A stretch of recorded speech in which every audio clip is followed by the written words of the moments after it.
రైతు బంధువులకి నమస్తే. మీరు చూస్తున్న మనపల్లె మన పంటలు యూట్యూబ్ ఛానల్. నేను మీ సునీల్. ఇంకా డిసెంబర్ నెల రానే వచ్చింది. ఈ డిసెంబర్ నెల చివరి వారంలో కానీ జనవరి మొదటి వారంలో కానీ మామిడి రైతులు మొదటి స్ప్రేకి అయితే సిద్ధమవుతున్నారు. ఈ వాతావరణంలో తేనె మంచు పురుగు అయితే ఎక్కువ అటాక్ చేస్తూ ఉంటుంది. అది ఇంగ్లీష్లో హాపర్ అంటాము. ఈ తేనె మంచు పురుగు అది విసర్జిస్తూ ఉంటుంది. ఆ విసర్జించింది బంకలాగా జిగట్లాగా ఉంటుంది. అది ఆకలి మీద పడడం వల్ల నల్లగా రంగు మారుతుంది, మసిమారి తయారవుతుంది.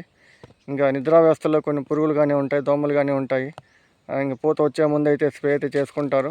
స్ప్రే అయితే కాంబినేషన్ చూద్దాము. సల్ఫరు 2-3 గ్రాములు 1 లీటర్ ఆఫ్ వాటరు, ల్యాండా సైహోలేత్రిన్ 5% EC 1 ml 1 litre of water, లేదంటే అది లేని పక్షంలో chloro 50% EC 1 ml 1 litre of water.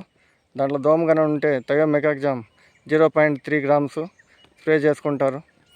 ఇంకా సెకండ్ స్ప్రేలో ఇమిడా 15-20 రోజుల వ్యవధిలో ఇమిడా 0.3 ml లేదంటే 0.5 ml బెస్ట్ ఫంగిసైడ్ ఒకటి దాంట్లో యాడ్ చేసుకొని సాఫ్ 2 గ్రామ్స్ లేదంటే hexaconazole 2 ml 1 litre of water add చేసుకొని పౌడరీ మిల్లు తేనె మంచి పురుగు కూడా సెకండ్ స్ప్రేలో పూర్తిగా మనం నివారించుకోవచ్చు.